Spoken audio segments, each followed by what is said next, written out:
Hola, buenas tardes, soy Virginia Martín y les traigo una conferencia basada en los elementos fantásticos identitarios de las espiritistas de Telde, que es una obra de Luis León Barreto y que en 1981 recibe el 16º premio Blasquín Báñez por esta obra.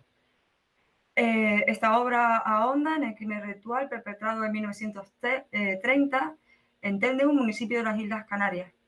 La obra supuso una gran conmoción literaria en el momento de su publicación y copó páginas de periódicos regionales y nacionales. Casi 50 años después, esta obra se ha reeditado 8 veces y ha sido traducida al alemán, al inglés, al italiano, al francés y al rumano. Es sin duda la obra más celebrada del autor, que tenía como propósito, cito, poner mi granito de arena en busca de nuestra identidad. Se refiere a la Canaria. Igual que el resto de escritores de su generación, llamada generación de los 70 o del boom, que tenía unas aspiraciones literarias muy concretas, según señala Jorge Rodríguez Padrón. No debe ser el propósito de nuestra literatura definirnos, sino que debe explicarnos, explicar la relación con el medio y el porqué de su problemática respecto a él.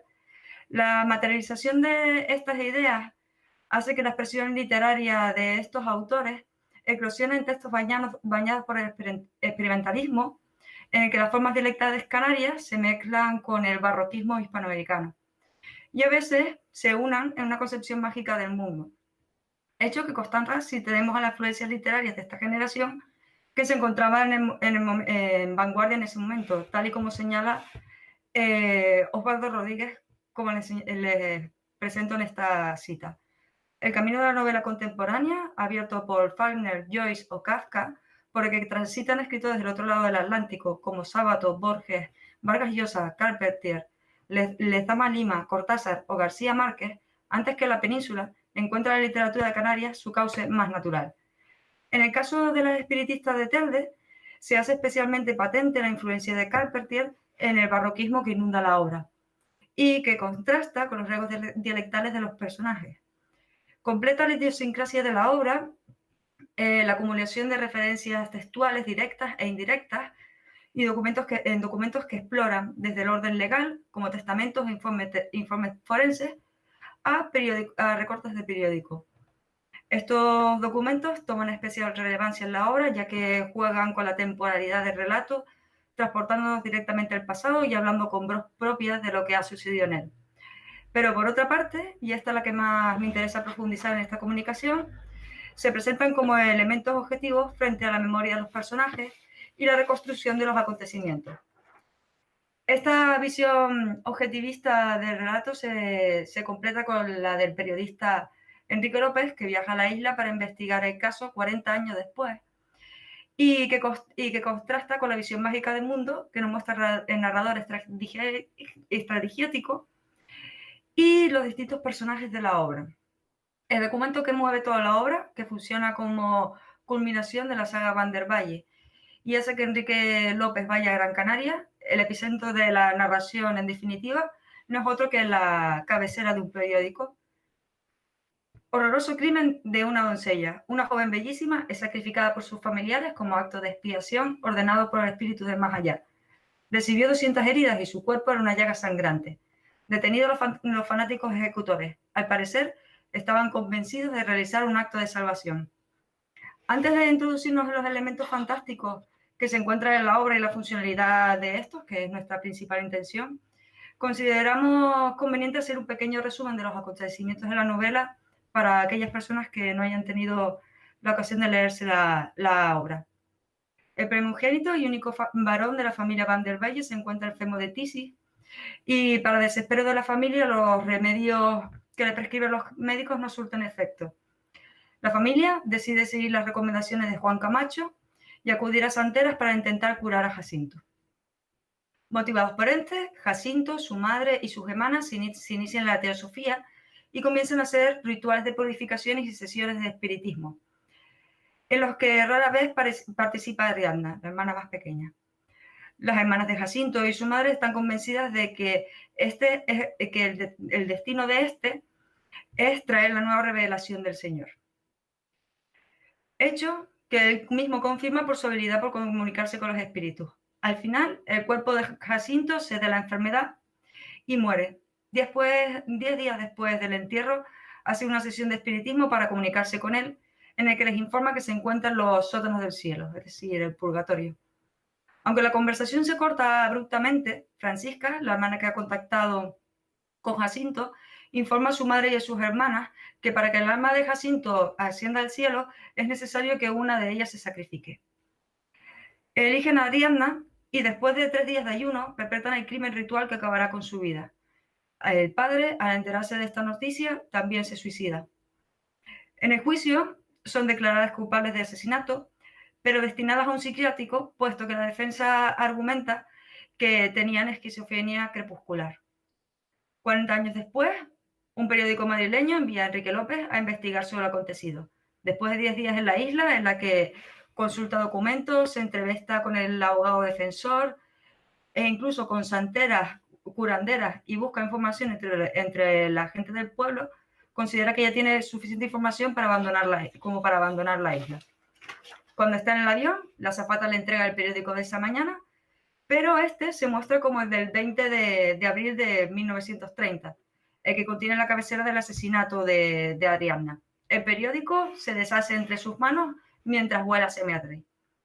El componente mágico es una constante en la novela y a su alrededor encontramos una serie de textos que se encargan de reafirmarlo y plantearlo como un hecho real, mientras que otros que promueven su imposibilidad.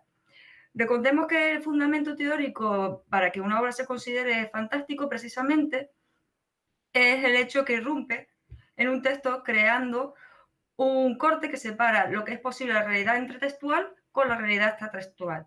De esta manera, se hace imprescindible tener claros los paradigmas sociales que determinan lo que es real y posible, así como la teoría del conocimiento y las creencias que lo sostienen, tal como ha señalado Susana Reis y David Roas. En palabras de este último, lo fantástico está, por tanto, en estrecha relación con las teorías sobre el conocimiento y con las creencias de una época. Y no solo eso, sino que el coeficiente de irrealidad de una obra, su correspondiente efecto fantástico, está también en función del contexto de recepción y no solo de la interacción del autor. Las espiritistas de Telde nos muestran una visión del mundo que rompe de manera significativa con la concepción de realidad objetiva propia del siglo XX, en la que se sostiene la imposibilidad de los cambios de las reglas naturales por medio de rituales o estos tipos de intervenciones divinas. Prácticas como la santería, el espiritismo, la brujería o el vudú son elementos que encontramos de manera constante en esta obra y que refuerzan la idea de una concepción mágica del mundo. Esto hace que la novela se nos muestre como el caldo de cultivo perfecto para lo fantástico, aunque no podamos afirmar que pertenezca a dicho género, pues en ella no encontramos ningún hecho que rompa con la percepción de realidad extratextual o que no derive directamente de la alegoría, condiciones fundamentales para el género.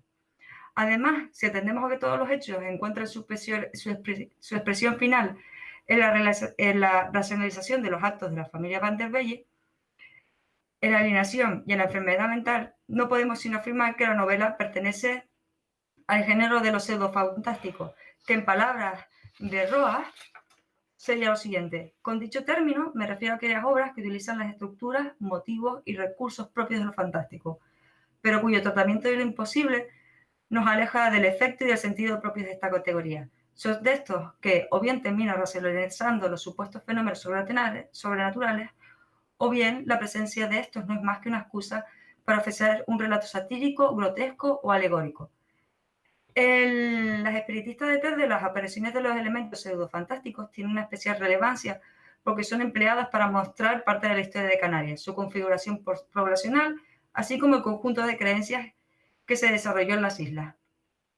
Precisamente la aparición de brujas, santeras y rituales es una constante en la novela, como ya hemos señalado, y dentro de este imaginario hallamos en el texto dos tipos bien diferenciados. Por un lado, aquellos que son ampliamente conocidos dentro de la cultura occidental, como es el caso de las aquelarres, las torturas y juicios inquisitoriales, y por otro lado, aquellos de corte más regionalista, pero que en algunos casos comparten elementos con los primeros, como es el texto que les presento a continuación. Decían décimas hasta que las monjas enloquecieron. Arbujaban de Cristo, y se entregaban al Señor de las Tinieblas en el Llano de las Brujas, donde se encontraban con viejas que cruzaban el Atlántico desde La Habana y desde Cádiz. De todos los pueblos llegan alzadas en sus príamos, sus cuerpos brillantes de aceite, para revolcarse en estos llanos donde crecía el centeno, a la entrada de Guayadeque. Y aquí la 10ª. De Canarias somos, de La Habana venimos, no sé un cuarto de hora que ya salimos. Racimos de uvas, racimos de boras. ¿Quién ha visto una dama bailando a estas horas? La 10ª la he colocado así sencillamente para que se pudiera ver en la diapositiva completa. Sigue hacia abajo. La vinculación entre Canarias y América que vemos en estos versos también es una constante en el texto y un elemento fundamental en la configuración de la identidad de las Islas Canarias, dado los altos índices migratorios que se ha producido entre ambas, ¿no? Canarias y América, y que han sido portadores de fragmentos culturales a ambos lados del Atlántico.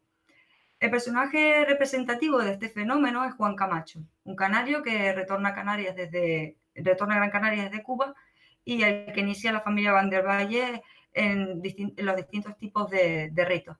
En un fragmento de la defensa durante el juicio vemos lo siguiente. Hablaron los cronistas de las teorías que algunos inmigrantes desalmados importaban del vudú y la macumba, de los cultos africanos que aprendieron en las Antillas, y desde allí fueron traídos por seres que sembraron en la isla la semilla de la fe errada, por lo que hay que castigar a los instigadores del mal, a los que corrompen a cuerpos que sin duda carecen de la noción de la realidad. Locura contagiada en sesiones que demuestran la esquizofrenia corpuscular de estos seres, según las defensas recordarían aquel mes de noviembre. Pero analizaban que ninguna de las casi 200 heridas que presentaba el cadáver de Ariadna bastaba por sí sola para causarle la muerte. Es al fenómeno de la migración y el mestizaje cultural por el cual se acusa a Juan Camacho de estar implicado en los hechos y se esboza el argumento de la defensa en torno a la esquizofrenia.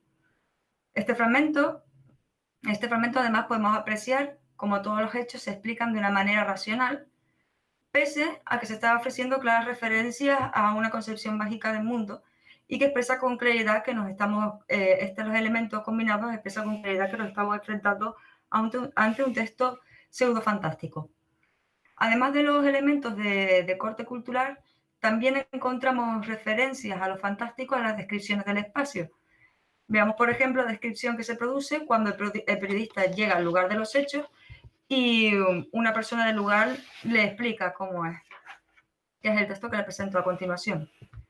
La descripción del lugar como espacio maldito que encontramos en este fragmento es un ejemplo más de lo pseudo-fantástico. En él se mezclan los muros de un lugar sagrado derruido, en el que se afirma que acontecen sucesos extraños, y se deja entrever una maldición que impide que se desarrolle la vida. Además, que este esté descrito por un lugareño no solo indica no solo le indica dónde está el lugar, sino que crea toda una relación en torno a él, es una fórmula fuertemente vinculada a la novela gótica y al relato de terror en general. Otro elemento que destaca es la cantidad de rumores que son reproducidos por los personajes y que tienen relación con esta concepción mágica del mundo y los efectos que éstas tienen en la realidad, elemento también heredado de la novela gótica, como podemos ver en este fragmento.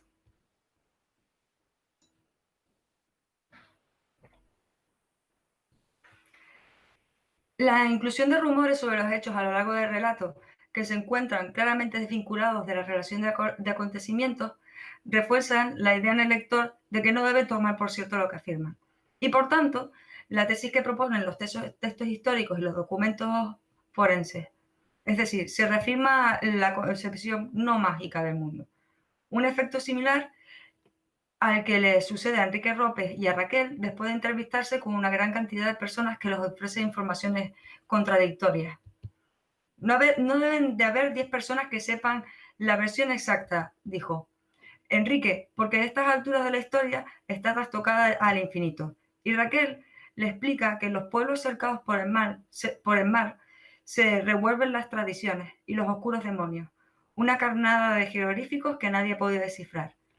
De nuevo, impera el argumento racionalista en la novela y se mantiene hasta el final del relato, donde encontramos el único acontecimiento de la obra que es capaz de romper con el coeficiente de realidad y transportarnos, por tanto, al terreno de lo fantástico. Cuando Enrique López se encuentra en el avión con destino a Madrid y las azafatas le entregan el periódico de 1930, fragmento que reproduzco a continuación.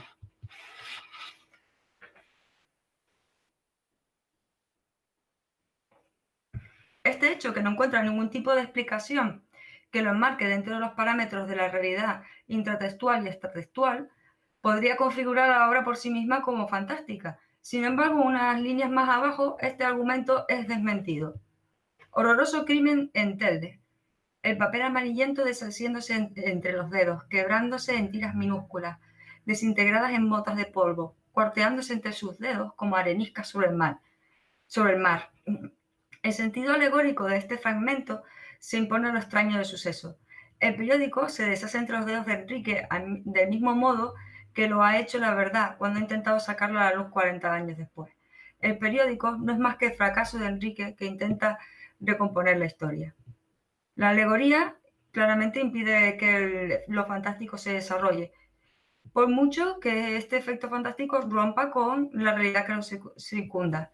Pues la alegoría se fundamenta en una relectura textual y potencia la multiplicidad de sentidos de lo que está escrito, mientras que el objetivo de lo fantástico, si atendemos a la definición de Roas, es subvertir la percepción que el lector tiene del mundo real. Sin embargo, romper con esta percepción es precisamente lo que consigue León Barreto con su novela. La concepción de la historia ya no vuelve a ser la misma para el lector. La circularidad que conlleva la polifonía textual que se desarrolla en las espiritistas de Telde obliga a pensar a los hechos históricos como elementos determinados, cuya única conclusión era el asesinato de Adriana van der Valle. Esta casuística de la historia se encuentra subvertida por elementos fantásticos de la obra que enfrentan dos concepciones del mundo, la racionalista y la mágica, y ahondan en la construcción de la identidad canaria. La capacidad de estos elementos fantásticos profundiza en la identidad canaria al encontrarse vinculados a su historia, a su configuración poblacional y a sus creencias, lo que junto a las fórmulas vinculadas de la novela gótica y al género del terror en general, no solo nos muestra el cariz de experimentalismo propio de la generación de los 70, sino también a Canarias como un lugar maldito en el que los rumores empañan la realidad y la configuran imbuida de una perspectiva mágica del mundo. Los personajes fantásticos con referente europeo, como la bruja o el espíritu, adquieren una dimensión identitaria al encontrarse marcados con un fuerte componente regional y mezclados con sus homónimos africanos y o americanos, como la curandera o el santero. Personajes que sirven en la obra como paradigma de la migración en Canarias y por tanto de la mezcla de culturas y creencias que se desarrollan en las islas y que, aunque siempre con una base cristiana, contienen elementos propios del espiritismo, la santería o el vudú. Las espiritistas de Telde, en conclusión, nos sumerge en esta mezcolanza de géneros literarios y polifonías textuales que termina por convertirse en una alegoría de la historia de Canarias, en la que la multiculturalidad ha generado elementos que han sido determinantes para la construcción de su identidad. Muchísimas gracias por su atención.